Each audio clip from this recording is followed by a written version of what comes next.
This is Phantom Electric Ghost, and we're live on the air with Jem Fuller. And you are a person who wears a lot of hats, from a barefoot backpacker, corporate leader, fire dancer, tattooist, kindergarten teacher, motorcycle courier, masseuse, travel consultant, father, coach, facilitator. And you've been on TEDx talking about your book, The Art of Conscious Communication for Thoughtful Men. So I know that's a wordful, but welcome to the Family Electric Ghost podcast. How you doing? Hey, Phantom. Thanks for having me on, man. I've taken a lot of those hats off, by the way, thankfully. But when I met you recently and you were talking about flow state, I was just like, oh, dude, let's talk. I've been flow has been a theme for me through my life, hence doing all those different things from tattooist to fire dancer to kindergarten teacher and following the flow, my brother. So yeah, man, let's jam.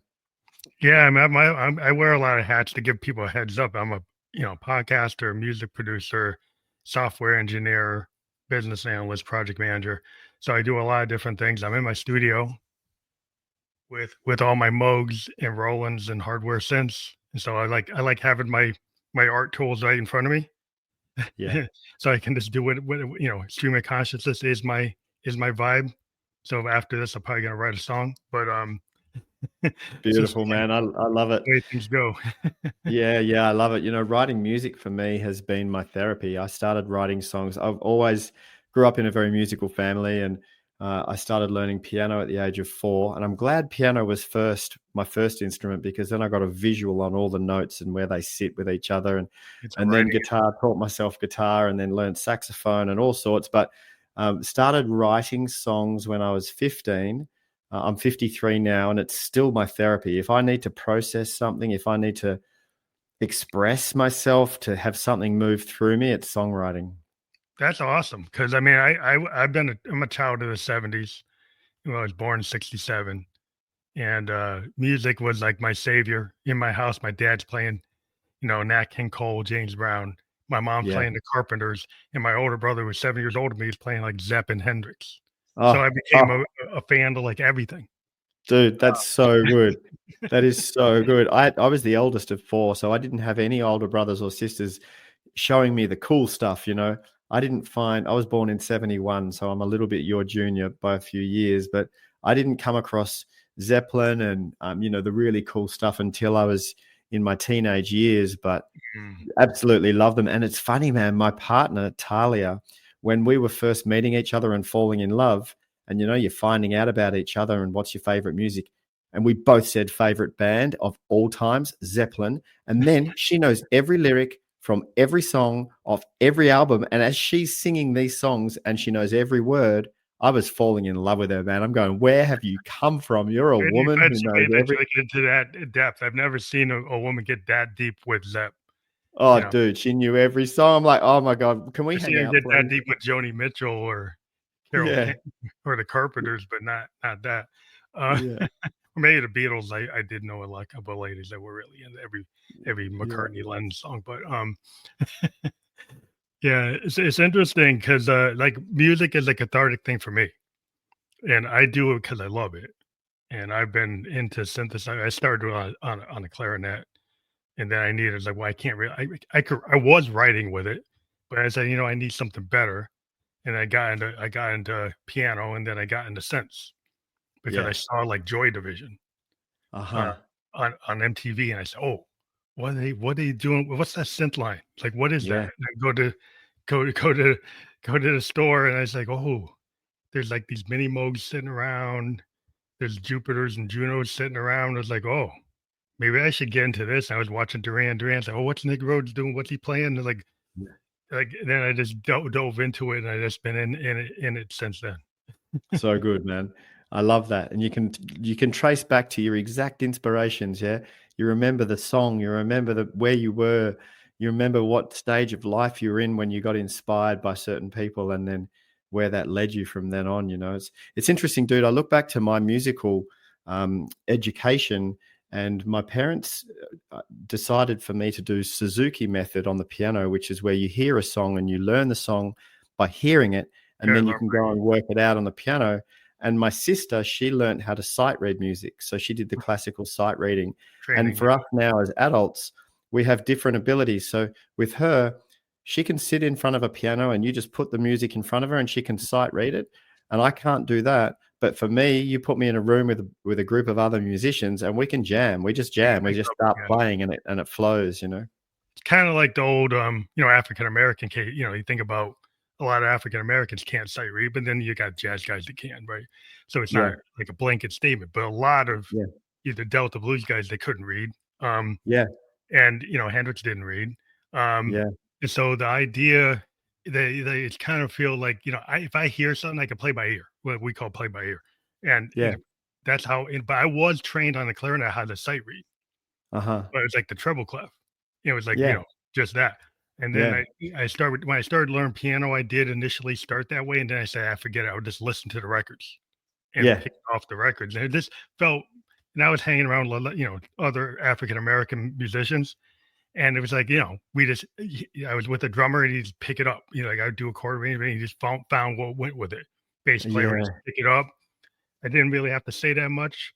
It's just kind of just groove. If you listen to Funkadelic, it's kind of like that kind of thing. It's like, it just feels like if you love it and you're in it, then you can pick up on it. And if somebody's asking you like what the chord change are, you don't hear it. Yeah. Like, And then you would experience this as well, right? I mean, being in flow state on your own is something beautiful, right? But being in flow state as a collective consciousness with other musicians and you're all in flow state together, that's next level, right? Yeah. I love playing with, another musician. I love playing with drummers. Like I've had a lot of bands when I was a kid, but it's like I had all these different types of drummers. Like I had a kid that was like a John Bonham wannabe, and Wow. he built his set to mirror Zepp, and he was damn good. He was really enamored with Bonham, and then I knew another guy that was like really into Mitch Mitchell, and he was like totally into that kind of jazz drumming. And I knew a guy that was kind of like a Ringo. He was like a timekeeper. And then I knew this black kid who was like a Motown, he's like Funk Brothers. That's it. That's all he wanted to do. He wanted to do Percy Shuffle, and he's like, so it's just cool to be around different, types of percussionists that had different styles. And I wasn't just pure, African American music. I like to listen to like Zepp, and listen to Genesis and Yes. So I would be all over the map, and people are like, "Whoa, I didn't think a kid like you would like Genesis or like Yes or like Zeppelin's." Like, why not? Like, it's all rock to me. It's like, you don't know about Leadbelly? Yeah. You know about Robert Johnson? It's like, man. It's not a foreign thing for us to be into rock. Oh, dude, if the music's good, it's good, right? It's funny that the one genre as a kid that I could never really appreciate was country and western, and it wasn't until I was an adult. It's just because I hadn't heard any really good country and western, and then I heard good country. Oh, yeah, He's my guy. That's right. Well, my mom was from Morgantown, West Virginia, and my grandpa was a coal miner. Oh, right. right. So they were into cash. And they were into, like a lot of outlaw country type stuff and real Americana. My grandpa, he could play banjo, he could play fiddle. So it's kind of like that, you're out in Appalachia, people can do that. Yeah. And they were kind of, cash really spoke to my grandpa and everybody on my mom's side of the family, where James Brown spoke to my dad because he was from the Northeast. Got it. But it was kind of like, I liked hearing both. To hear James Brown, and then hear Cash. And it was like, Cash is just like, I liked it when he was like playing with Dylan. And I was like, oh, those two worlds mixing together. It's like, well, that's Nashville skyline. It's like, yeah, that's it. Yeah, I love that. So Phantom, I'm curious, man, what do you think, right? Because you grew up exposed to a broad spectrum of musical genre, do you think that's kind of developed you neurologically to be open to cross-cultural connection with people from all walks of life and all different places around the world? That's my jam. It's kind of what I've done, because people, if you look at my podcast, I initially only interviewed musicians because that's what I started with. But I was like any kind of musician from jazz to punk rock.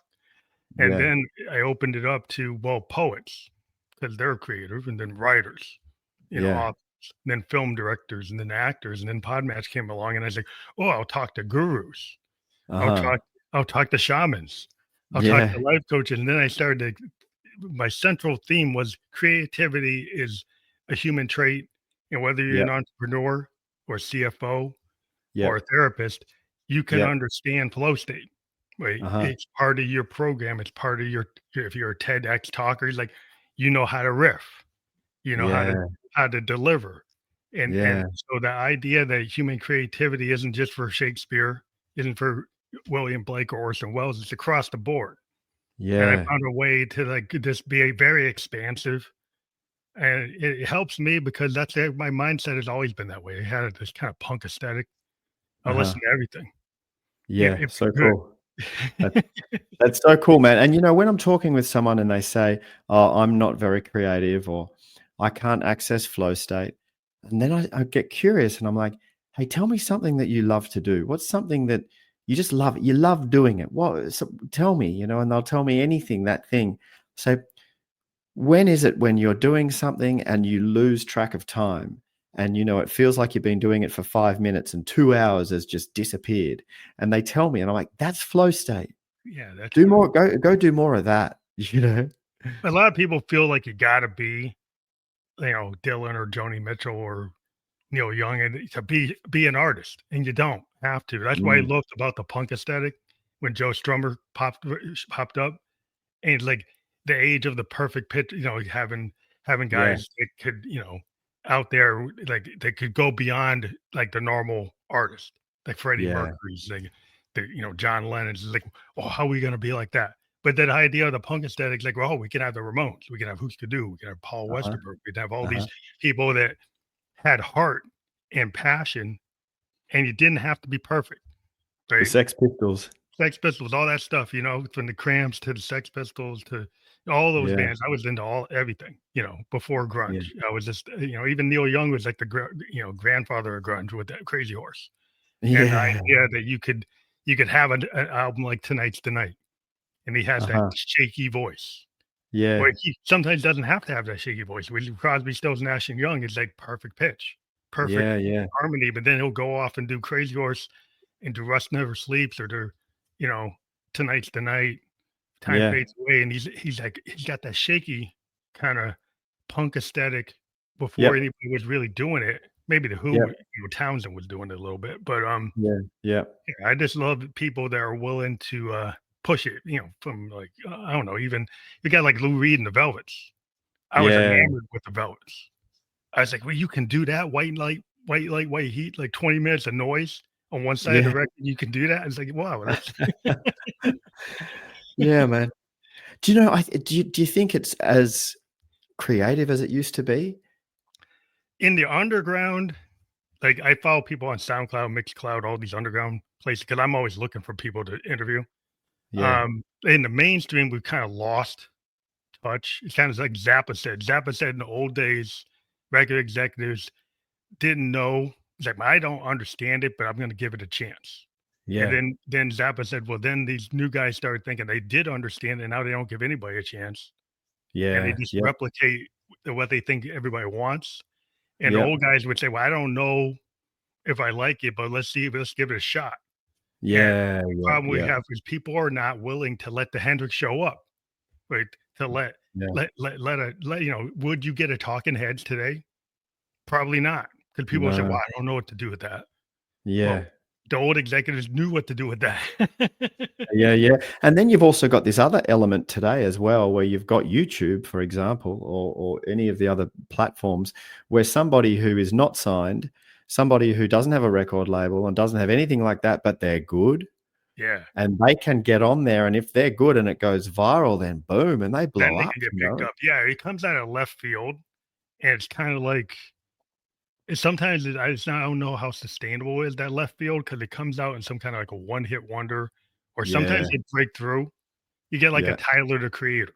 He kinda came out of left field, yeah, and he was doing he actually was like a true artist. He actually can play, he can write, compose, and he has ideas that go beyond one song. He has, like, album-oriented ideas. But a yeah, lot of times today, they go for it's a lot of image. It's a lot of the TikTok imagery. It's uh-huh, like a lot of A&R, and it's like hype.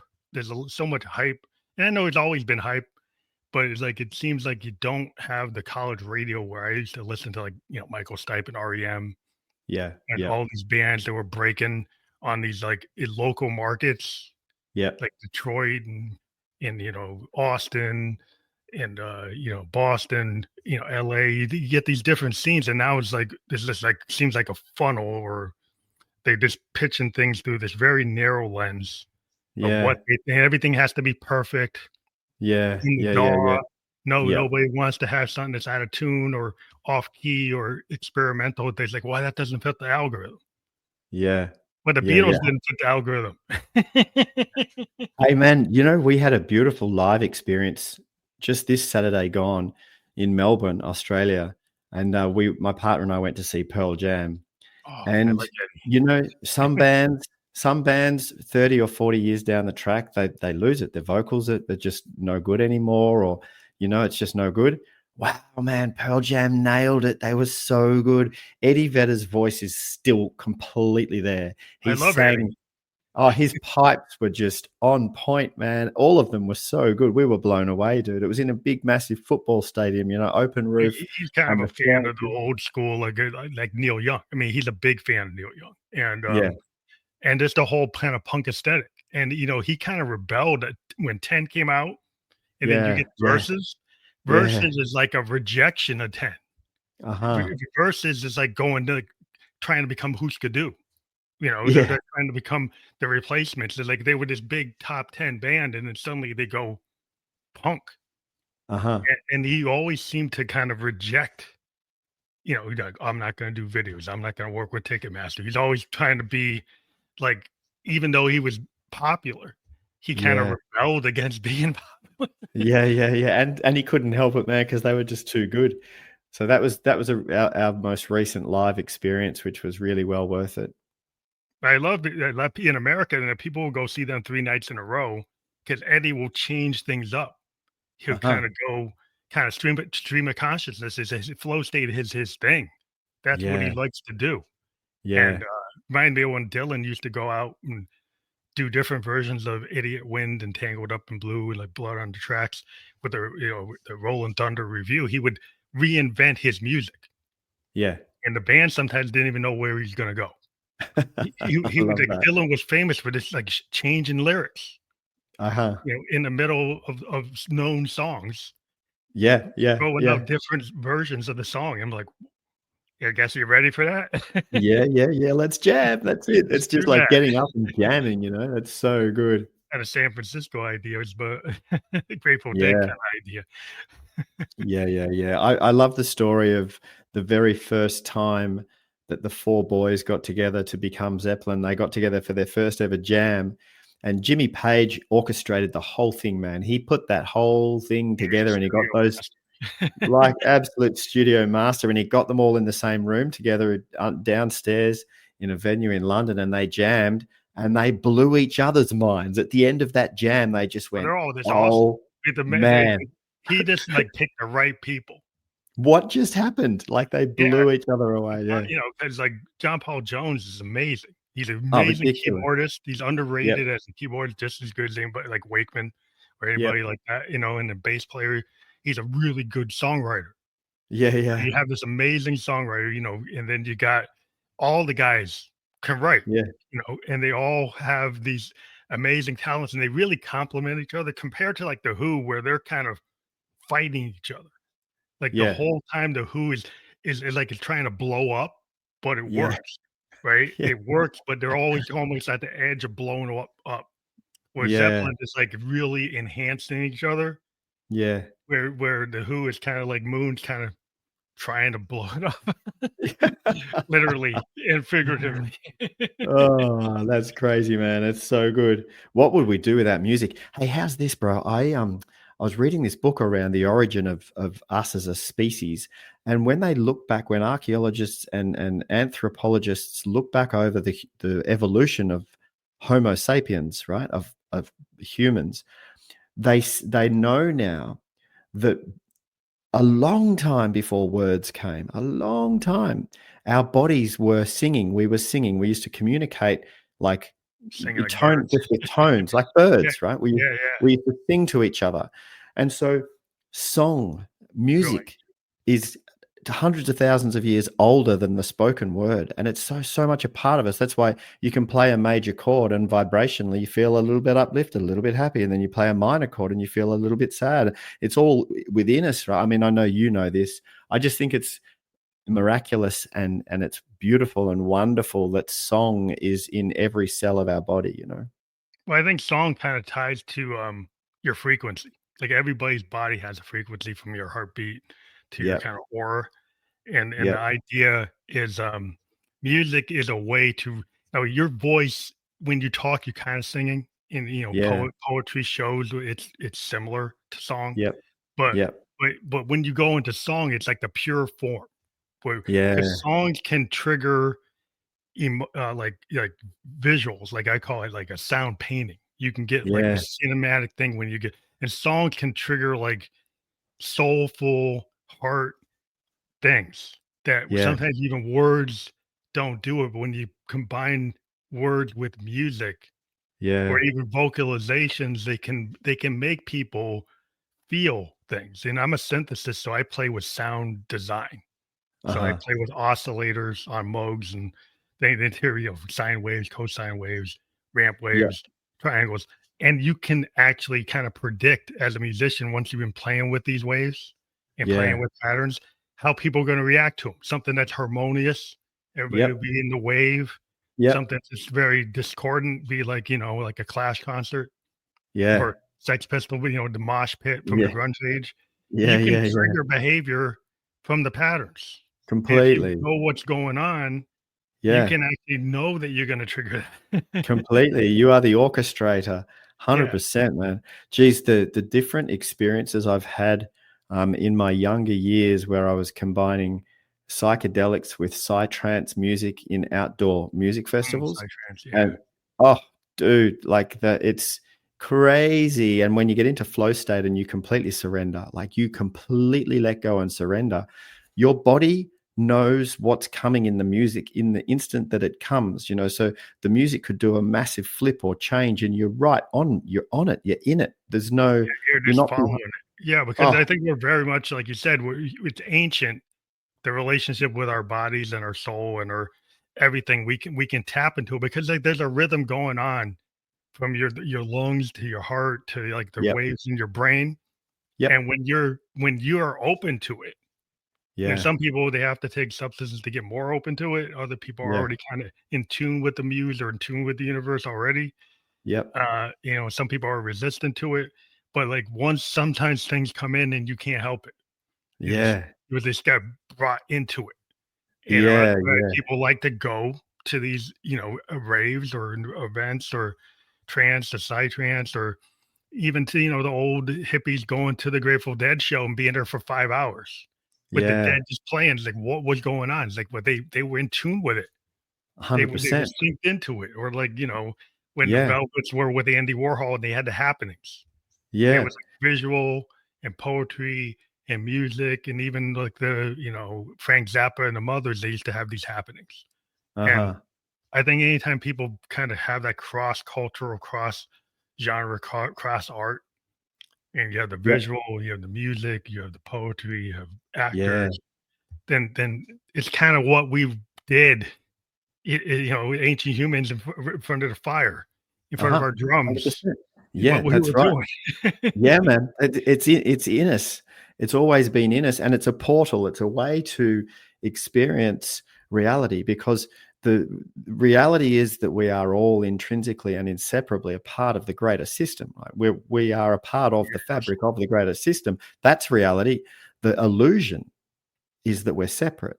The illusion is the ego that I'm a separate entity from you, from my surroundings, from everything. Now it's necessary. We need to have an ego. We need to have a sense of identity. I get that, but it is an illusion that we're separate because we're actually all part of the same system. We're all part of the connected. So whole, when you yeah, combine the poetry, the movement, the music, the dance, the beats, the melodies, the everything, then and you surrender to it, dude, that is the portal to being at one with the universe, and that's your ultimate flow state, right?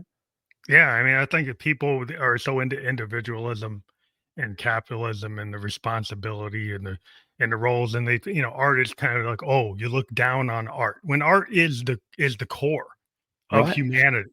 And Yeah. then people go and say, well, it's like it's banking. No, it's being a lawyer, it's being an architect. It's like, yeah, that's fine, but Yeah. the history of humans, Yeah, it, banking wasn't around not that it's long our ago, art. we It's made our that up. art. It's the art. It's the language. It's the Yes, dude. music. Those are Oh, the cultural things that tie a culture together. yeah, and And they're then the you'll say, ancient "Well, no, things. it's not. That's not important." It's like, well, why are people using this music for this ceremony? Why Yeah, are they using this thing in this spiritual exercise? Why yeah, is it tied to the military? Why is it yeah, tied to this? Why is it tied to that? And then it's like you guys aren't making logical sense. You go and say it doesn't matter, yeah. but it does matter. Yeah, yeah, yeah. Yeah, it's so true, man. So true. Banking money is an idea we came up with not that long ago. Whereas music and movement and art and expression and storytelling has been around forever, right? And it will always be a part of us. You can't help it when someone plays a particular song, you feel something, whether you like it or not.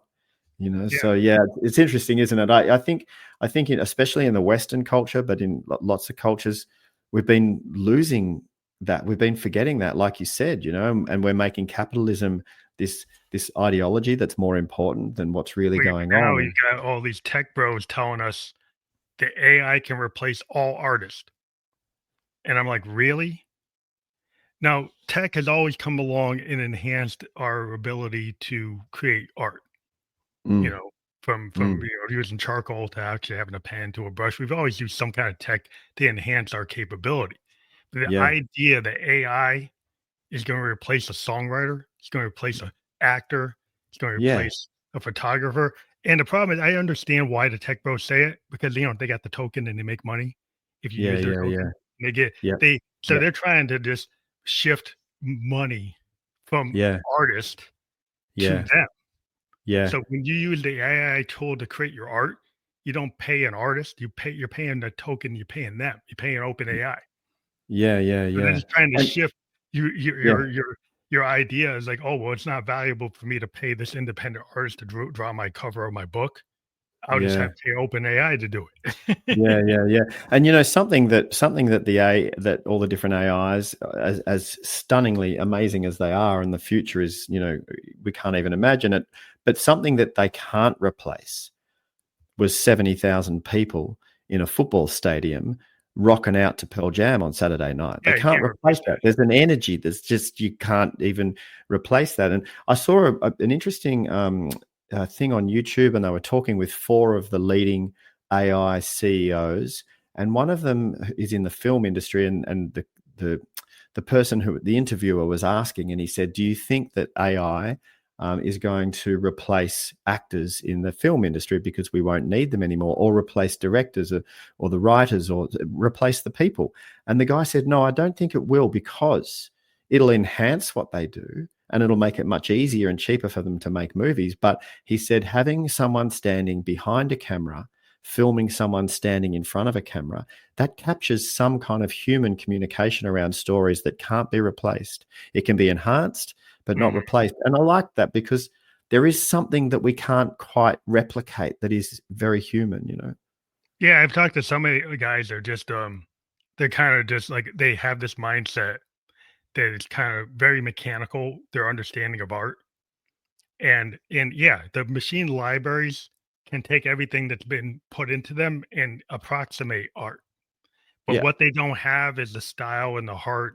It's kind of this yeah, idea, like if you're a blues Delta blues musician, the pentatonic scale is the pentatonic scale. yeah, But how you approach the blues, whether you're yeah, Led Billy or Robert Johnson. Now, AI could look and say, "Hey, it's all the pentatonic scale. I can come up with something like that." But they're never gonna have the inflection or the feeling that Led Billy had, or Robert Johnson had, or Stevie Ray Vaughan or Hendrix has at that moment. yeah, That's the thing they don't get. They see that they can mechanically hit those notes, but they lose the understanding of what art is. It's yeah, what that person is feeling yep, and how they convey that feeling to the world through their fingers and yeah, their touch, and yeah, that touch is innately human. and Yeah, the and it's algorithm's their never going to get story. them. It's never. It's their whole story that led them into that moment when they're performing that song. I mean, when his father was drunk and beat him up, and then his mother was crying in the corner, and what that meant to him when he was a 7-year-old boy, and now he's a 25-year-old young man trying to process all the trauma, and then he writes a song, and then he sits down in a room and he sings that song, and he sees a good-looking woman in the corner. Like there's a million gazillion things that go Going into on. making that artist in that moment, and that just can't be replicated. It's like a method actor. Like, when you see a method actor actually become the character, right? Yeah. Or even like David Bowie when he became Ziggy Yeah. and he just was on stage, he was Ziggy. And no hologram's going to replicate what Bowie was doing in that moment, right? Yeah, yeah, The yeah. way Bowie could go into these, like Thin White Duke, he could become Ziggy, he could, Lad Insane, you get into these characters. Like Yeah. Pacino on Dog Day Afternoon. He's like, you get into Yeah. this character, Freddie Yeah. Mercury's into his stage self. Yeah. Right? And nobody can even touch that. Nobody can get near that Yeah. ever. There's certain things that are iconic, and it's like it's because that's Freddie, and that was the only one Freddie, and Freddie did it. And I don't know how to explain to these people. They think they can grab the sauce of somebody. I mean, they're No. thinking they can run holograms of Pink Floyd, and people will think that's the same thing as seeing Pink Floyd in '74. Yeah. I don't think so. No, no, no. No, I don't think so. I don't think so. Oh, dude, I'm trying to think. The Pink Floyd concert, I've seen them a few times, but the one that I saw, because I'm, not old enough to have seen the early 70s stuff, but I saw the one where they had that big, massive pink pig flying Oh, across the yeah, like stage. the animals period. Yeah. Ah, yeah, dude, they were good. Even when they did the wall, they would build the wall.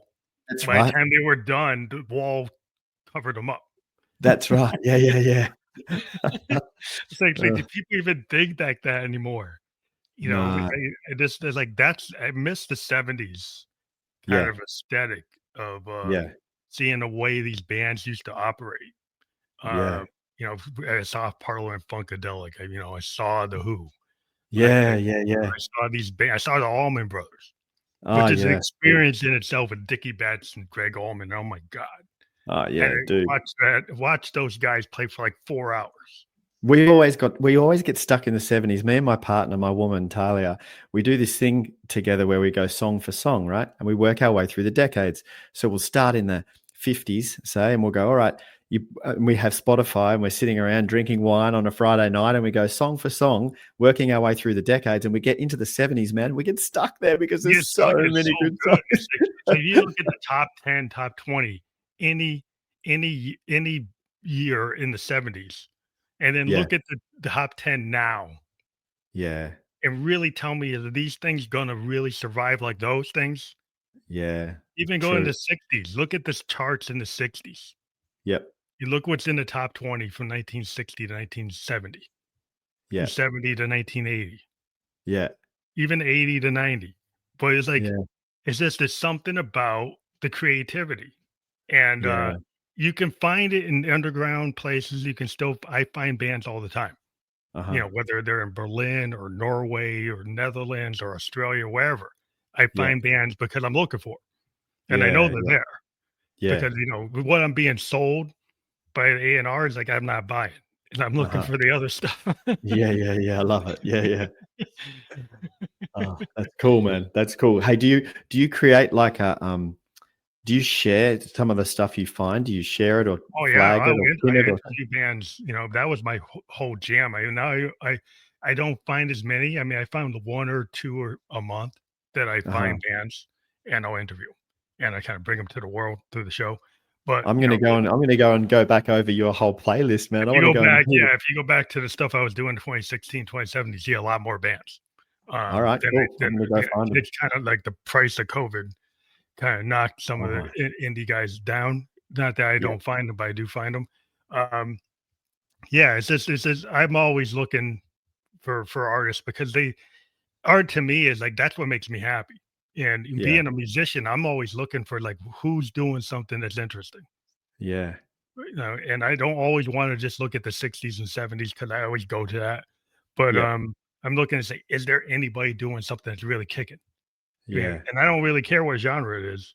It's like Yep. if somebody's doing something that's psychedelic or punk rock or Yeah. blues or inspired by Zepp or inspired by Journey or Yeah. whatever. It's like somebody's Yeah. at least trying to write a song. You're Yeah. not just giving me beats. Yeah. Actually Yeah. Yeah. have a structured song Yep. that Yep. I has love it. like the intro Hey, and the outro. do you guys get WOMAD? So WOMAD is a world music festival. We have it here in Australia. I don't know if it goes to America. WOMAD. I would have to watch it on YouTube. Like Yeah, watch sometimes it on we YouTube. don't So get the distributor, and then we have to find it on YouTube and watch it. yeah, so it's a world music festival. We have it here once a year in Australia. It goes for 5 days, and it's literally the best musicians from all around the world, different cultures. So you'll go in, there's Oh, the wow. Qawwali dancers and singers from Pakistan, or then you'll go in and Oh, that's the it's kind of like thing I wanna hear. Ravi Shankar quality, tabla and sitar, and then you'll go in, you've got a heavy rock band, and then you've got a blues band from Memphis, and then like all different genres, What and you they have want like, a festival to be. oh, it's so good, man. They've got like 6 stages all going, and you've got Kinda your like a program. Coachella, but maybe a little deeper. Yeah, right. And you're running from stage to stage. Last time I was there was Bon Iver from Canada were there. They Oh, were yeah. great live as well. Well, it's cool to see people still giving, these type of, venues. I was always, like, a big fan of the CBGB's type of club, Uh-huh. that actually will have, like, a band like the Ramones, band like Yeah, Blondie, band like yeah, Patti Smith, Talking yeah, Heads, all in the same place, right? yeah. And that's a very cool scene if you think about it. None of those bands are the same. No, Television, all those yeah, bands were coming from that same scene. And I'm always looking for scenes like that, right? And there are little pockets like in Austin and in Nashville. There are a lot of these, Nashville isn't all about country music now. There's like everything there, right? There's uh-huh. punk, there's new wave, there's electronic, there's country, but it's not just country. It's like it was known for that, but that's not what it is. It's kind of Right. like Austin. It's like whatever is going on. So there's a lot of stuff to go Southwest by Southwest and stuff going on there that Yep. I kind of get into. But like I said, I Yeah. like to just see people taking chances.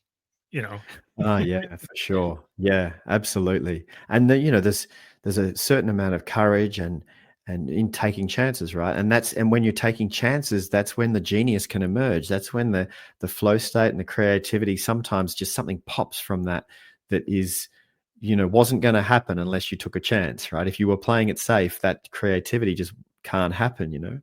well, playing it safe is kind of like the enemy of creativity. Yeah. Because you just go in the box and you kind of phoning it in. And it's Yeah. like, Yep. do you want to just play your one hit wonder for the next 20 years? Yeah. Or do you want to evolve like the way Bowie was able to say, hey, I could be Ziggy forever, but I didn't do it. Right. Right. I Right. decided that even though maybe the next thing didn't work, right? And maybe it didn't sell as much as Ziggy did. Yeah. He says, I can't be Ziggy all day. I can't do that. Right. And it's like No. when you get people who are willing to kind of shift because they just, they get bored. I remember Yeah. like Zappa, they asked him, it's like, well, can you play your solo the same every night? And say, why would I do it the same every night? It's boring. Yeah. Yeah. Yeah. And Yeah. he technically could do it. And he there was a conversation he had on film. And he said, Yep. yeah, I seen guys that do that. And I know they're guys, they practice their solo, so they play exactly the way it's on the records. Like, I can't do that. No, not But gonna do that. it wasn't fun for him. Like, not that he couldn't do it. He just didn't Yeah. want to do it. No, yeah, I'm just not gonna do that. It's like, you think about some fans who complain when their favorite band changes and they go, "Oh, it's not like the old days. It's not like the original records, and you've changed," and they resent it. It's like, hang on, you're resenting an artist for being creative? That's what got them there in the first place. Of course, they should be changing and evolving and being creative and trying new things, right? That's the definition of what Well, they you want them do. to be who they were when you were 17. It's like, do you think they want to be who they were when they were 17? I don't That's know who true. wants to still be that 17-year-old. It's like, maybe you do. I Yeah. don't. No, that's true, man. So Yeah, because true. that's what they get stuck in unless we get like, not to put down Tom Petty, but American radio is like, you hear Tom Petty like every second of the day. Right. Now, not that isn't a good artist, but it's like, can't you give somebody else a shot? Yeah. Yeah. Can we, yeah. Yeah. Mix it up. Mix it up, let me hear something else. Yeah. That's why people found, these different, like I got into, college radio because the college radio was like, wow, they're playing all these bands I never heard of. And Right. then that would make me want to go to the record store and pick up, you Yep. know, the music magazines. I would pick up Rolling Stone and it's Yep. like, who's this new band and did they get a good review? And then check them out and then listen to them on the college radio. And they, being a fan, I think it's hard to be a good music fan today because people have too many distractions. They're on Yeah. TikTok, they're on their Yep. Instagram, Yep. somebody's like sending them all these memes and Yep. they can't concentrate. I saw somebody saying their daughter was like listening to a music, playing a video game, having a text conversation, Right. and it's like Right. there's no focus. Like when I was a kid, I'm Right. listening to Zeppelin in the basement And on the vinyl. whole album, like, you On would sit vinyl. down and listen to the whole album, you know?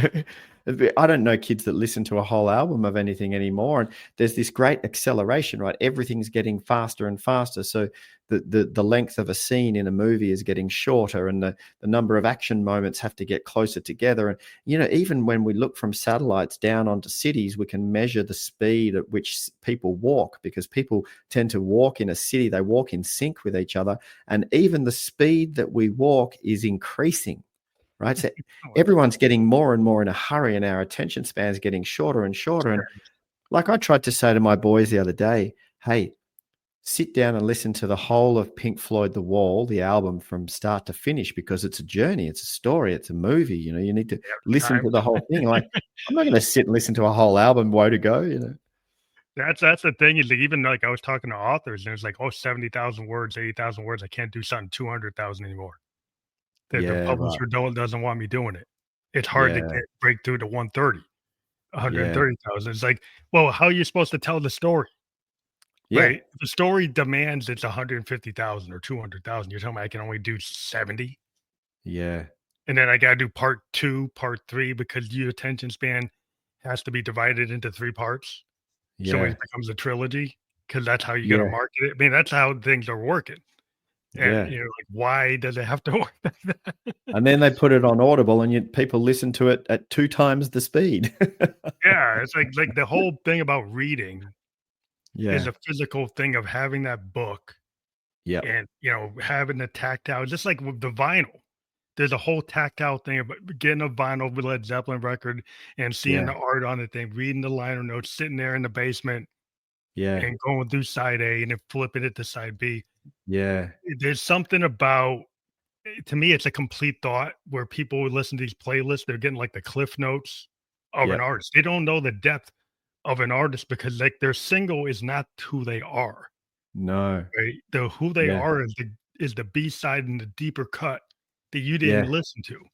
Yeah. Yeah. But in the 70s, we did listen to it. Yeah, yeah, yeah. Man, you're giving me flashbacks. Like, I was just remembering as a teenager staring at, one of the first albums I ever bought was Simon and Garfunkel Live in Central Park, Oh, right? that's a good album. I bought this record, and I put it on my dad's record player. And as it was playing, I was staring at it. I was listening to the music, and I couldn't get my head around, how is all of this music coming from these scratches in this plastic, like these tracks on a plastic disc? I couldn't get it. I'm like, how is this happening? And anyway, I used to listen to that album over and over and over again, man. Vinyl was just an experience. Like my dad had a really nice like vinyl. It had the 8-track on it, and he had the multiple kind of it would flip through records. So it would go Ah, through yeah. and stack it. Yeah, right. I remember them. And we were listening to like songs in the key of life, Stevie Wonder. Ah, And yeah. that album came with like a 78 and like 3 LPs. And it Uh-huh. had this big package. It was like liner notes. It was a big event. And my Yeah, dad was like, he treated music. The reason I really have a respect for music, like he was a sales guy, but on the weekend he would sit down on Saturday and listen to like whole collections of things. Like he would run through his James Brown, go through his yeah, Motown, go through his Stax, go through Nat King Cole, go through yeah. Stevie.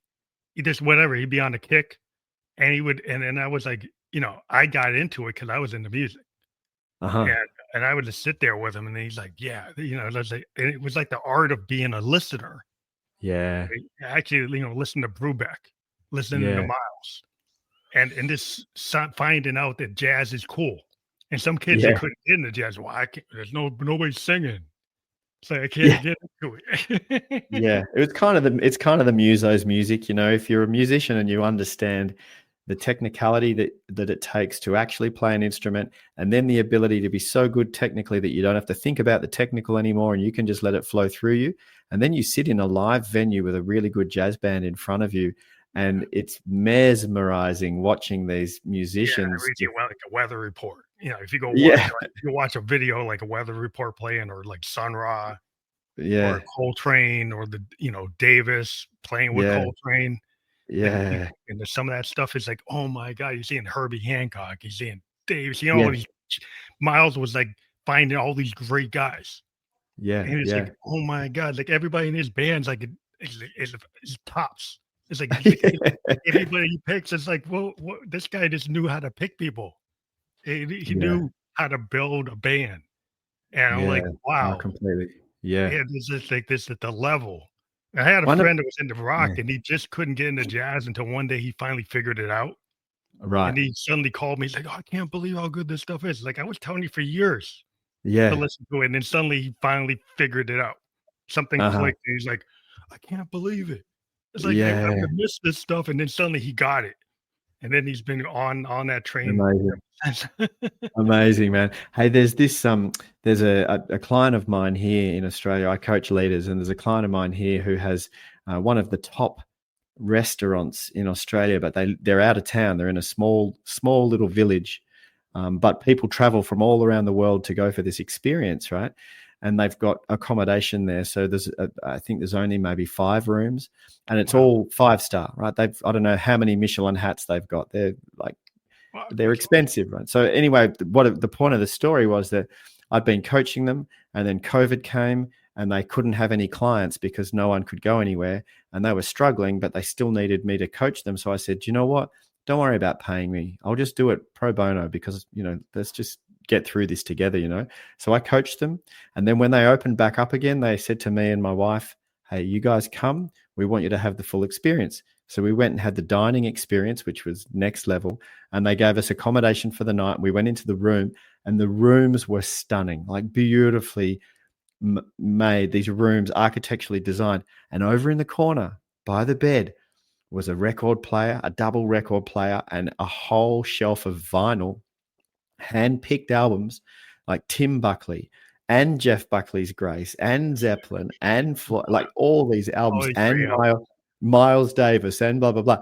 Me and my partner, we just got in there and went, no way. We just sat there all night choosing Serious. vinyl to play, Well, that's really cool, because I think there is people are starting to recognize that there's a way to listen to music, Yeah. and the old school vinyl is the real way to respect an artist's voice, Yeah. because an artist usually is trying to tell a story, and it's Yep. usually not just one song, Yep. and people don't get the picture of the full body of work.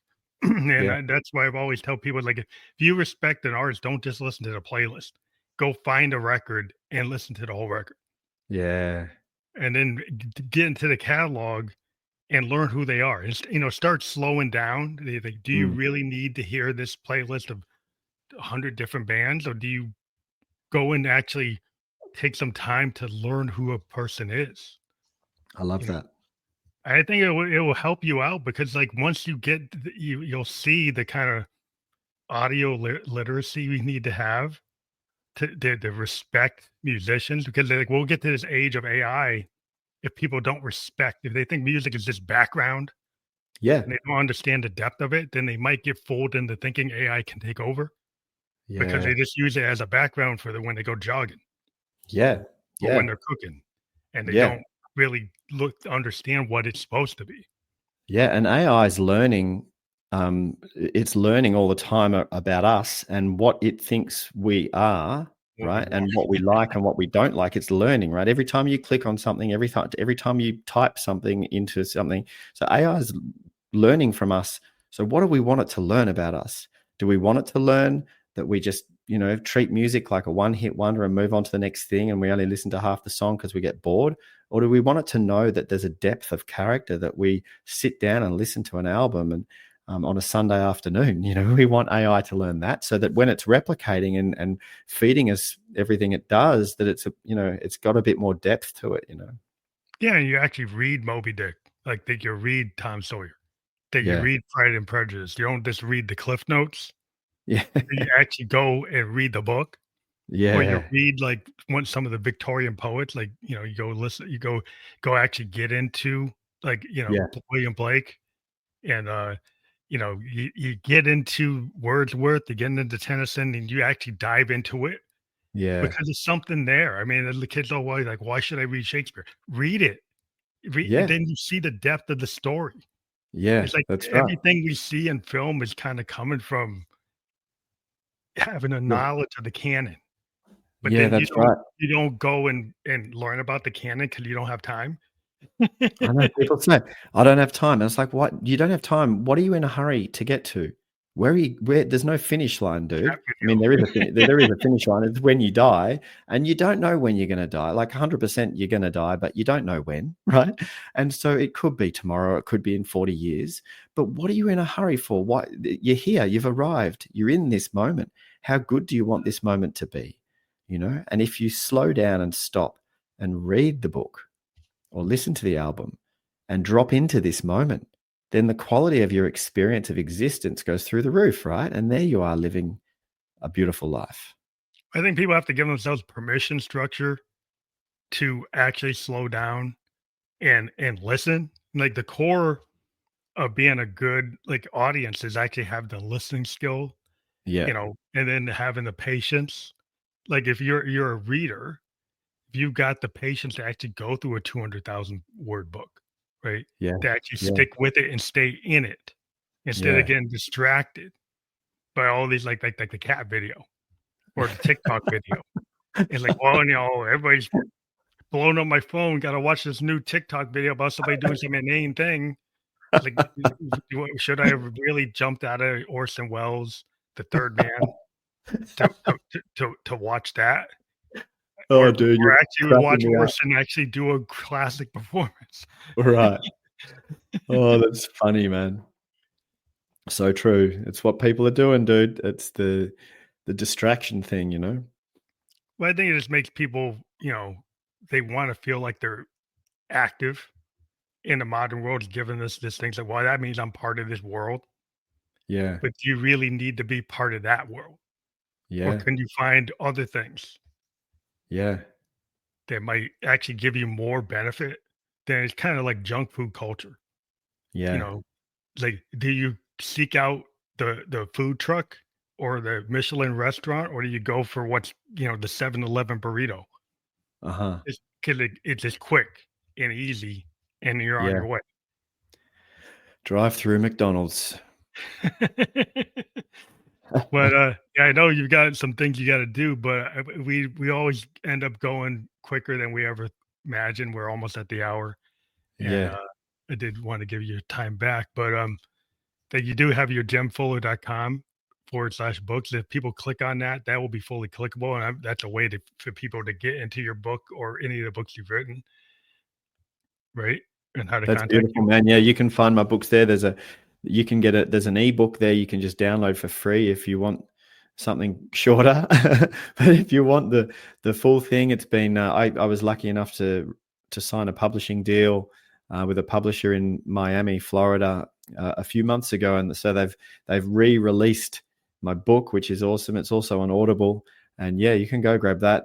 That's pretty cool. And if you want to reach out or just be in touch, I'm on Instagram or my website. I'm pretty accessible, and I really value what we've just been doing, Phantom, which is having authentic conversations. Connecting with another human being and talking about cool stuff. Stuff that's important. And I think it's a really important part of humanity, and it's been getting lost because people are getting pitted against each other across these digital divides of difference. And I think part of helping humanity head in the right direction is authentic connection and communication. So reach out. I'm pretty available, and let's jam. Yeah, it's fully clickable. We're just live on Facebook, YouTube, and Twitch. And in the body of the podcast description, that will be clickable. We'll be on all the other podcast platforms by tomorrow, where you can watch or listen to a podcast. And I want to thank Jem Fuller for being here. We had a great conversation. Everybody should dive into it and, take some of our advice and, slow down and actually take time to enjoy something and savor it than going for the quick hit. Thank you very Amen. much. Have a good night or good day. I always forget what time zone we're in. Have a good day.